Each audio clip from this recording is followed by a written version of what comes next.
Ganni darbee malkaan hir'atee yeroo bacaqiin gannaa darbee birraan bari'u firri gamaa gamanatti atuu waliin argiin ganna guutuu ba'e walitti adeemee wal gaafachuu jalqaba.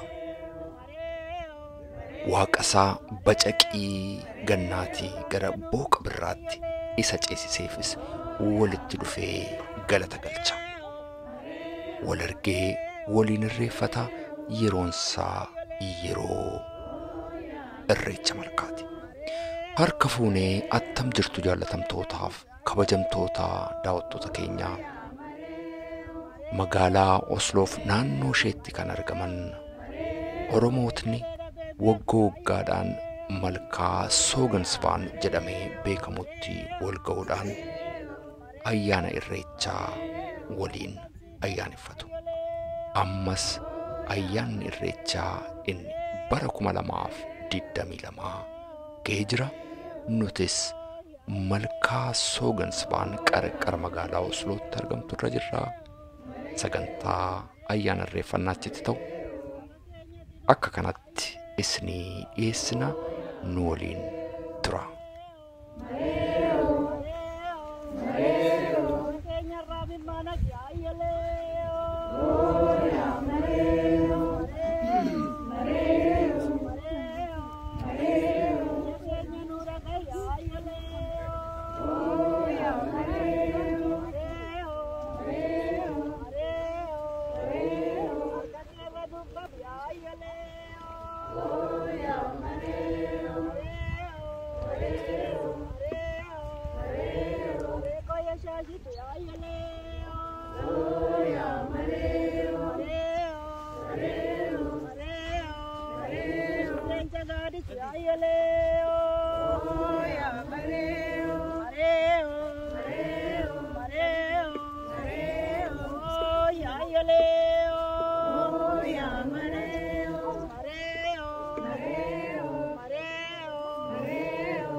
Hawaasni Oromoo magaalaa Osloof naannoo isaa jiru Mareeoo jechuudhaan gara malkaatti adeemaa jiru. Malkaa Soogansfaanitti akkuma waggaa waggaatti godhan irreeffachuudhaaf ammas kunoo itti adeemaa jiru.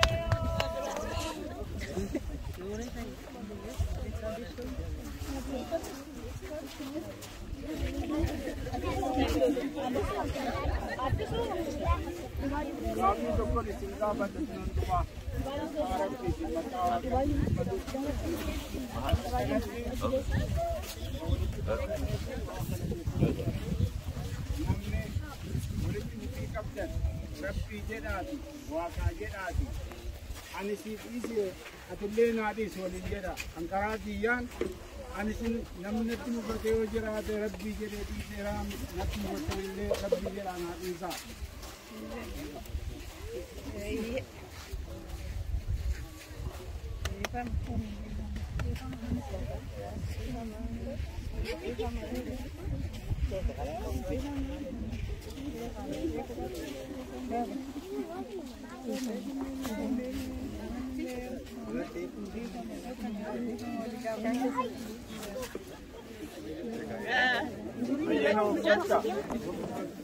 Malleena of galcha kan si fuuldura dhaabbattee waa kadhadhu hiree kanaa kennuu keessanii bubbaadhaa waaqni sinaa eebbisu eebbi waaqni asiniif haa ta'u yaa waaqsi galateeffan yaa waaqsi galateeffan hundumtu walumaan haa jennu yaa waaqsi galateeffan tiksitee asiin nu geesse yaa waaqsi galateeffan yaa waaq maqaan kee haa ulfaatu daa'ima keenyaa wajjin lammii keenyaa wajjin fira keenyaa wajjin ollaa keenyaa wajjin nagaadhaan ganna kana baanee as geenye yaa waaqsi galanni haa ta'u yaa waaqsi ati galatoom yaa waaq ati waa hunda dandeessaa yaa waaq galanni siif haa ta'u kennaa kee hundaafuu si galateeffannaa yaa waaq galanni siif haa ta'u yaa waaq ati daa'imman kana bullaallawwan keenya yaa waaq ati nu guddis ati yaa waaq jaana gidduutti uume yaa waaq saba waliif gad saba waliif dhim saba wal jaalatu yaa waaqayyo ati nu godhi yaa waaq ati waaqa ati waa hunda dandeessaa yaa waaqayyo ati jaalala gidduu keenyatti nu uume saba walii dhimmu nu godhi yaa waaq ummata keenya kan rakkatellee kan rakkoo keessa jirullee yaa waaqayyo ati rakkoo keessaa nu baasi yaa waaq ummanni keenya boo'aa jira yaa waaqayyo ummanni keenya rakkataa jira yaa waaqayyo ati nu bira dhaabbadhu yaa waaqayyo bira nu dhaabbadhuuf yaa waaqayyo ati araara kee nuu buusi yaa waaq nutti araaramat yaa waaq ummanni keenya keessaatti mana isaatti du'aa jira yaa waaq ati waaqa ati dandeettii qabdaa yaa waaq si kadhannaa yaa waaqayyo ati ummata keenya nuu baraadha yaa waaq ati waaqati nuu birmadhu ummata keenyaaf nuu birmadhu nama qawweetti fudhatee deemu nama jeesuu deemu kana yaa waaqayyo ati nurraa ittis ummata keenya balleessuudhaaf kan deemu yaa waaqayyo ati ummata keenya balleessuudhaaf kan ofii akka yaadu nuu godhi kanamtuu keenya nutti yaadu yaa waaqayyo keenya dhiisee kan ofii akka yaadu nuu godhi nuullee walitti nu mi'eessi barri kun bara gaarii nuuf haa ta'u bara jaalalaa bara itti gammannee waliin jiraannu waaqni waa godhu waaqa kan kana yaarraa waaqni qabu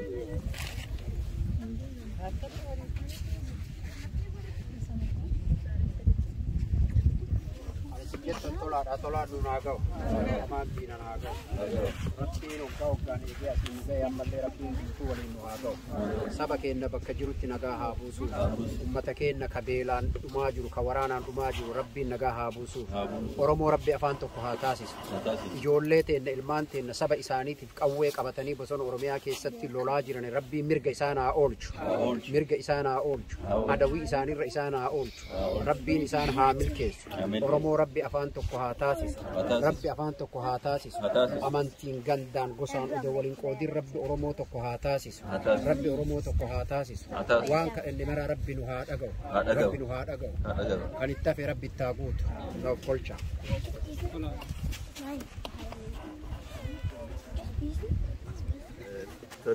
faatee wanni dhagaye lafti dhagaye gadaan dhagaye gadaam hojiin dhagaye ka dhageette nagaan nu oolchi nagaan nu bulchi hamaa nurraa qabi diina kuffisi irree oromoo irra aansi tokkummaa oromoo cimsi baraa baran nu ceesis ijoollee teenna guddis warra saba ofiitiif dhaabatu taasis mirga nu ta'i waaqa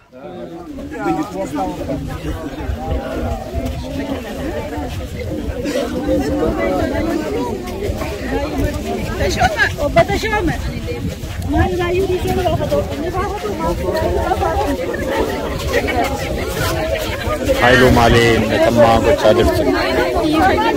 Irreeffachaa jirra baga ganna nagaan baanee booqaa birraa geenyee jenneeti irreeffachaa jirra kun amma yeroo ammaa kana akkuma argitan uummanni hundumtuu irreeffachaa jirra. Kuni irreecha Noorwee Oslo kan bara 2022ti. Irreeffachuutti jira.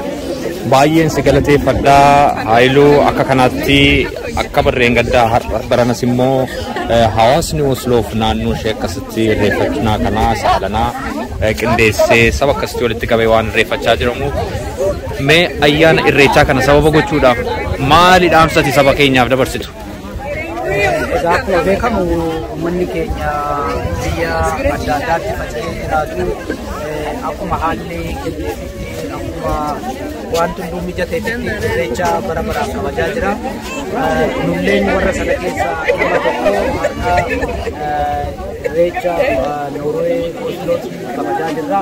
Dhaamsi uummata Oromootti dabarsu uummanni keenya irreecha jechuun aadaa keenya kan itti agarsiifnu, eenyummaa keenya kan itti calaqqisiifnu, nama waan aadaa keenya hin beekneef illee waa'ee aadaa keenya yeroo itti dhaamu yeroo uffata aadaa keenyaa uffannee gadi baanee miidhagnee akkasitti nama nu hin beekne illee nama biyya kanaa dhufe Oromiyaa irraa nama dhufe jennee yeroo ibsannu guyyaan kun guyyaa guddaadha. Guyyaa kanaaf isaan nama aadaa keenya hin beekne kanaaf aadaa keenya illee mul'isuudha.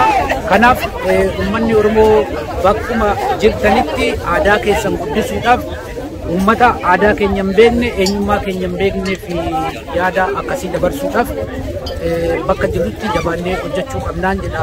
Dhaamsi kiyya guddaan kana gaa uummata Oromooti. Haayiluu guddaan si galateeffadhaa artiist Haayiluu Kitaabaa eebbifame. Ayyaana irreechaa gaariin siif hawwa.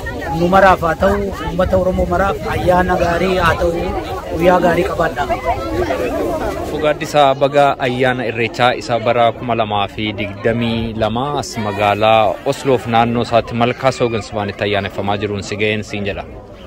Baga waliin galatoomna. Ayyaanni irreechaa kun egaa akkuma yeroo kaanii baranasii kunoo Oromoon kaabaa kibbaa walitti dhufee keessumaa magaalaa Osloof naannoo isheetii walitti dhufeetu ayyaaneffachaa jira. Ayyaana kana sakaanirraa maaltu adda godha? Egaa gaaffiin kun yeroo hundaa hin ka'a. Yeroo ayyaanni irreeffatamu dhugaadha waan ka'uuf qaba. Wanti adda godhu tokkoffaa haala jiruu fi jireenya Oromoo, haala siyaasa Oromoo, haala biyya Itoophiyaa fi Oromiyaa gidduu deemutu gaaffii kun akka ka'u taasisaa jechuudha. Oromoon bara hedduudhaaf amantaa isaarraa, aadaa isaarraa egaa ugguramee booda qabsoo waggootii dheeraa gaggeessan fuula karaa aadaa isaatti, amantii isaatti deebisiifataallee jira.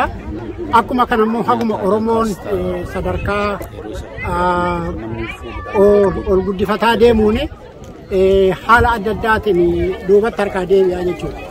Keessumaa kan bara kanaa maaltu adda godha jennee yoo fudhanne isa bara biraa baroottii biraatirraa wanti isa adda godhu yeroo baay'ee Oromoo gaaga'ama Oromoo qofaadha dubbanna. Ammuma yeroo ammaa kana yeroo ayyaana kana amma asitti kabajnu Oromoo fi Oromiyaan gaaga'ama hamaa keessa. Keessumaa torban darbe kan waggootii hafran darbe jennee lakkaa'uu hin dandeenya. Isa yaadhiif nuti waanuma torban darbe kana ta'e baha Wallaggaa Amuruutti ilmaan Oromoo magaala tokko keessatti 62tu finxaaleeyyii Amaaratiin ajjeefame. Silaa waan aadaa ta'ee fi bakkee kana dhaabbannee irreeffanna malee sadarkaadhuma irreessa kanayyuu irreeffannu kan nu ga'u hin turre jechuudha. Silaa waan kana balaaleffannee gaafa Oromoo fi Oromiyaan garuu aadaa waan ta'eef bira dabarre oduma gaddaa Oromoon maal jedhaa oduma seeqaa kolfan hiqqanii boo'uu jedha Oromoon. Sana keessa jirra garaan keenya otoo bo'aa odoo hirqaa jirru asitti immoo dhufnee irreeffachaa jirraa jechuudha. Inni gara biraati bara darbee mootummaan abbootii gadaa Karrayyuu irreessa abbaa gadaa sirna gadaa abbaa malkaa inni kun mallattoo Oromoon ittiin beekamu tokkodha jechuudha. Abbootii gadaa Karrayyuu bara darbee kana mootummaan itti ajajee Oromoo cabsuudhaaf waan Oromoon kan kiyya jedhu tokko sadarkaa tokko akka hin geenye akka rifatu akka mataan isaa gadi cabu abbootii gadaa ajajee ajjeesisee jechuudha abbootii gadaa inni kuni hambara kanaa keessaa waan adda godhu tokko keessaa isa kanaa jechuudha. Inni gara biraa Oromiyaan guutummaan guututti jeeqama keessa jira. Oromiyaan guutummaan guututti itti qabatee ibidda itti qabsiisee mootummaan qe'een abbaa Oromoo gubachaa jira. Har'a Oromoo meeqatu qe'ee abbaan Oromoo gubatee bosona keessa jira. Gaaga'ama hamaa keessa jirra. Inni kun adda godha kan barootii darbeerraa. Kana yoon jedhiin gaafa fakkaatu.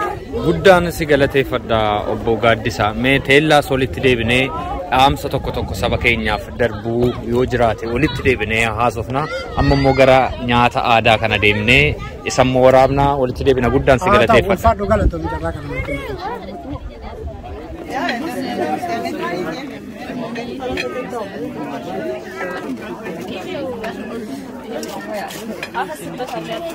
Ayyaana irreechaa wanta adda godhu keessaa inni tokko nyaata aadaati. Keessumaa yeroo ayyaanni irreechaa magaalaa Osloof naannoo isheetti ayyaaneffamu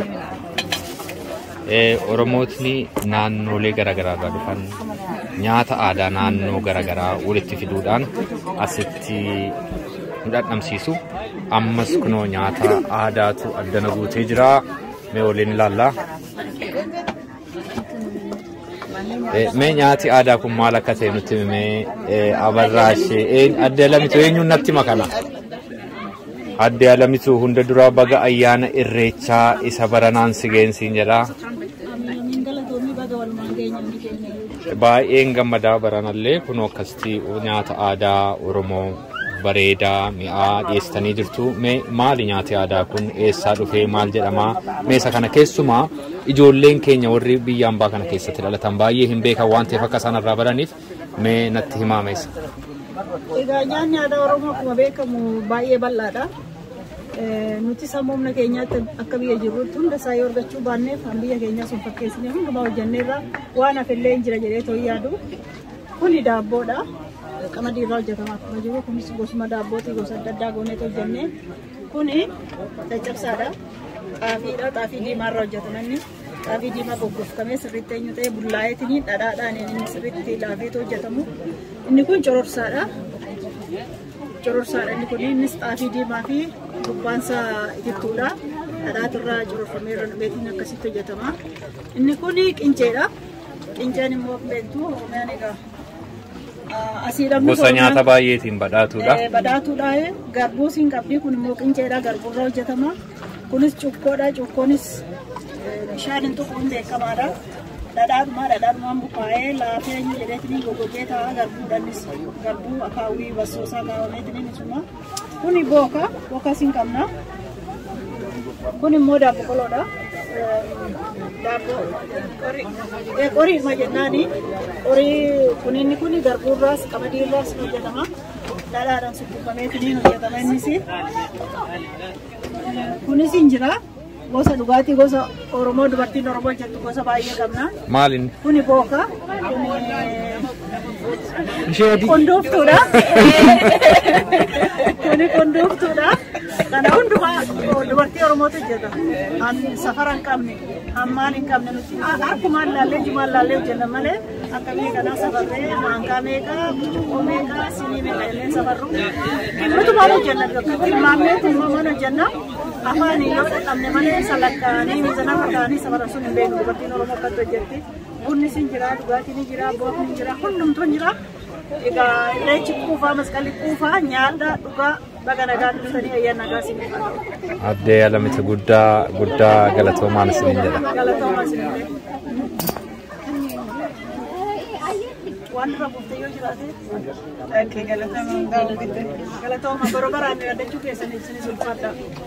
Artiist Muktaar har'allee kunoo waggooggaan waaqayyo waggooggaan nu ga'e irreecha bara 2022tti walitti naannofnee jirra. Bagattiin si ga'e. Baga waliin nu ga'e hunda keenyayyuu baga waliin nu ga'e. Guddaan gammadaa har'allee kunoo hawaasni magaalaa Osloof naannoo isaatii malkaa soogin sibaanitti miilanas akka kanatti walitti dhufee kabajaa jira ayyaana irreechaa.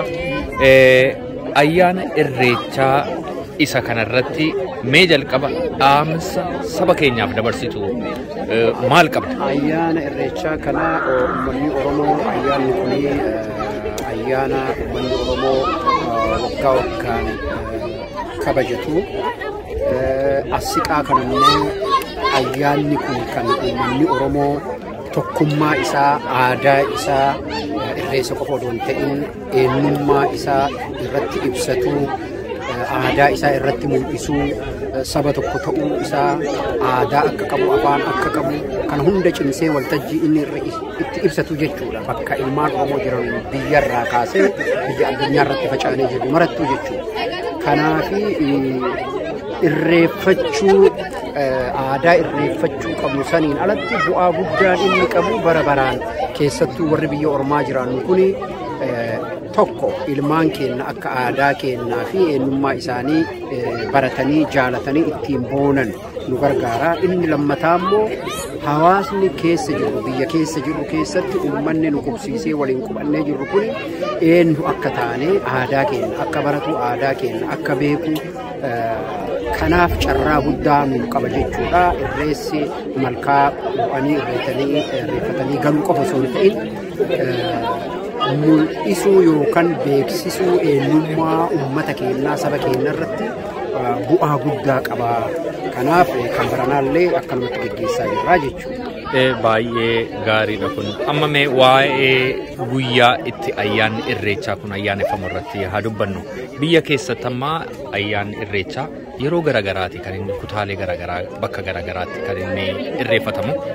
Biyya alaa keessatti illee akkuma kana amma biyya keessaati yeroo ganni darbee bonni dhufuutii yeroo malkaan hir'atee firri walitti adeemuu jalqabuutii irreeffatama. Asitti garuu yeroo bonni darbee ganni dhufuuf jedhuti. Kana guyyaa isaa geeddaranii yeroo bonni dhufuuf jedhu gochuun hin danda'amu. Maal sitti fakkaata? Yaada keenyaa kenni kanarratti. Beektaa wayitiin irreessa irreeffatan Oromiyaattiyyuu wayita tokkoo miti. Akkatti irreessa irreeffatanii gosti martuu kan isaa qaba. Akka carraa ta'ee irreessi amma kan hora arsadeetti deemu tuulamni irreeffatu kanatu waan sabni Oromoo oromummaa isaa eenyummaa isaa bakka itti ibsu ta'ee beekamaa ta'ee sabni Oromoo guutuutti irratti hirmaataa waan jiruufi malee irreessi Oromiyaa keessattuu bakka adda addaa malkaa adda addaa irratti wanta adda addaa irreeffatama. Amma naannoo Finfinnee sanittuu argitee irreessi hora arsadee booda irreessi biraallee karaa naannoo Buraayyuu sanitti kan irreeffatantu jira jechuudha. Irreessi malkaa Finfinneellee? Malkaa Finfinnee jedhanii akkasitti irreeffatan. Gara biraallee akkasumatti bakka baay'ee jira amma kanan ijoollummaa kiyyaan beeku. Isa asii immoo yoo fudhannee jennu dur maalirraa jalqabnee irreessuma biyyaa sallaallee sanumarraa irreeffannaa jechuudha. Kanammoo akka qilleensa biyya kanaatitti yeroo nuti dukkana keessaa baanee gara ifaatitti dhufu gara jalqaba juuniiti jechuudha. Biyya alaa kana warra jiru keessatti warra Awurooppaa keessa jiru cabbiin deemee dukkanni deemee dhugumaan dukkanni jedhan sun deemee ka ifatti baanu gara juunii jalqaba mee irraa kaasee tarii warra as jiru achirratti illee yoo godhanne irreeffachuudha malee guyyaa kanatu guyyaa irreessaati qofa jedhamee guyyaa murame tokko qabu. Kan warra as jirrutu akkamtu ni jaha akkamtu nu ta'a isa kamtu sirriidha deemu waliin mari'annee waan gochuu dandeenya. Yoo akka dhugaa ta'e ofii wayitiin nu ifatti baanu yeroo cabbii keessaa baane keessa jechuudha. Dukkanni jedhamu sun biyya kana jira. Dhugumatti kan guyyaan dukkanaa biyya nuti jirru kana jira. Guyyaan dukkanaa galgalli dukkanaa cabbiidhaa qabbanaa booda immoo birraatti baanaa jechuudha. Guyyaan ifaa lafti galaanni cabbiin hin baqaa jechuudha. Galaanni guute sun hin hir'ataa jechuudha. Namni bishaan daakuu jalqaba. Deebi'ee immoo laftillee magariisaa ta'uu jalqaba. Yeroo sanitti illee godhachuun waan nama dhibunatti hin fakkaatu. Namnillee hin boqotaa, manni barumsaallee hin cufamaa, ijoolleen illee walitti adeemuu dandeessi. Wal arguullee hin danda'a. Uffata aadaa ofiitu namatti hin qorriin uffachuun hin danda'ama. Kunillee hin danda'ama. Uffata aadaa keenya akka fedhii keenyatti ibsinee mul'isuu dandeenya. Kanaaf amma gochuu hin dandeenya biyya kanatti.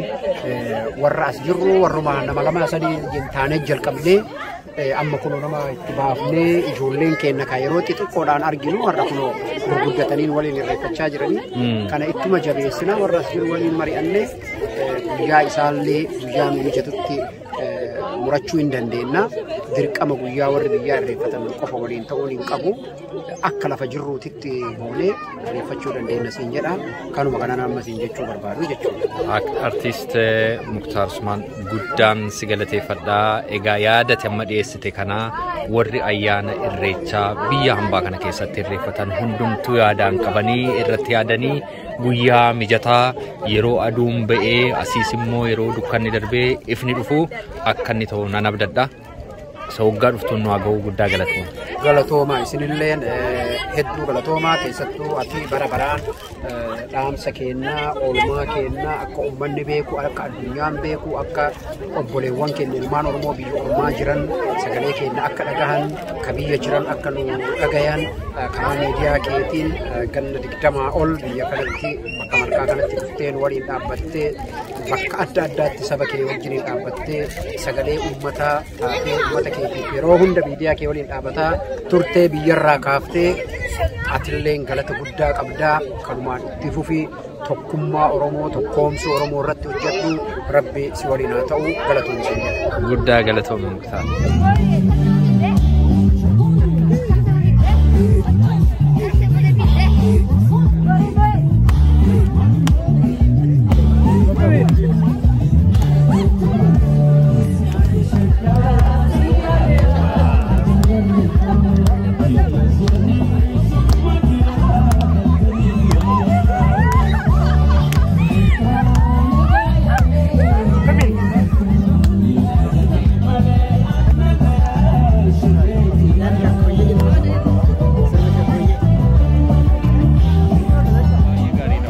Egaati haala irreecha alanaa adda godhuu waan gurguddaa nutti dubbatte mee dhumarratti saba keenya iddoo garagaraatti ayyaana irreechaa kana irreeffatu keessumaayyuu saba keenya biyya jiruuf dhaamsati dabarsitu dhaamsi gabaabaan maali?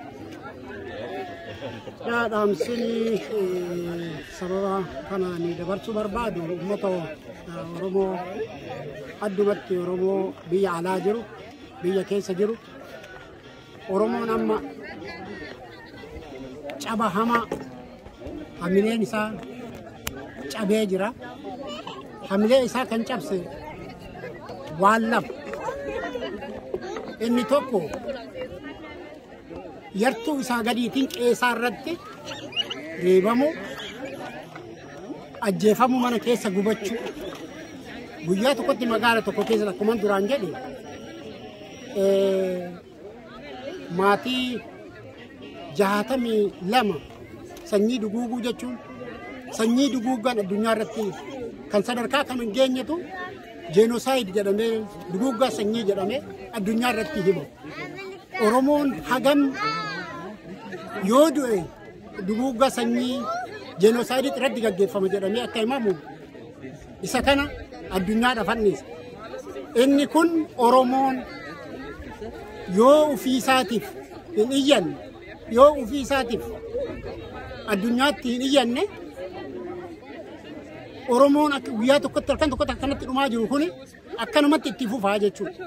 Oromoon biyya alaa jiru sagalee saba kanaa ta'u ummata kanaaf iyyuu isarra akka jiraatuun yasumaan dhaamsa koo dabarfadhe. Oromoon harree abbaan gatee lagatti waraabessa jalatti hidhe sadarkaa sana keessa jira. Mootummaan jedhamu kun mootummaan Itoophiyaa jedhanii maqaan Oromoodha. Ummata Oromoo akkuma amma jedhee harree lagatti abbaan gatee waraabessa jalatti gate waraabessi dhufee akkuma barbaade nyaata sana jechuudha. Kanaaf isa kana Oromoon sagalee ta'uu fi sarra jiraata saba kanaaf iyyuutu sarra jiraata saba kanaaf inni gara biraa dhiibbaan ummata Oromoo irra gahaa jiru kun qeerroo kaleessa harka duwwaa mootummaa wayyaanitiin mormaa ture har'a hidhatee akka falmatu hidhatee falmachuudhaaf bosona seenee falmachaa jira jechuudha. Oromoon asiif achi otoo bitaa mirga otoo hin laalin ijoollee kana bira qeerroof qarree kaleessa woboo har'aa bira dhaabbachuudha qaba. isa kana Oromoo sagalee tokkoon humna tokkoon waan qabuun deeggaruutu isarra jiraata.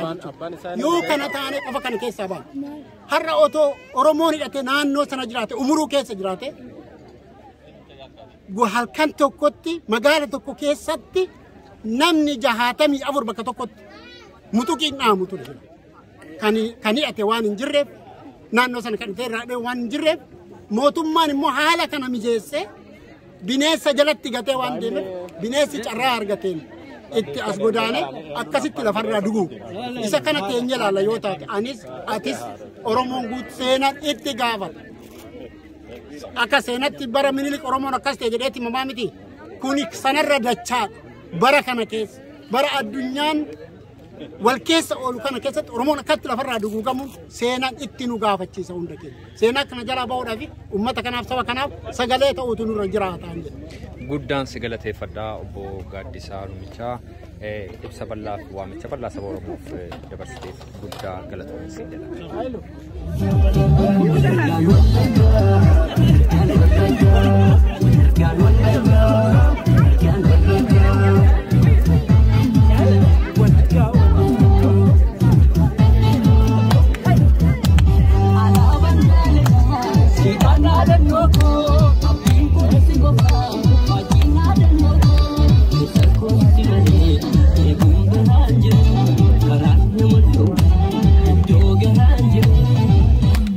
سنويت أنا ولا كان من دوني ولا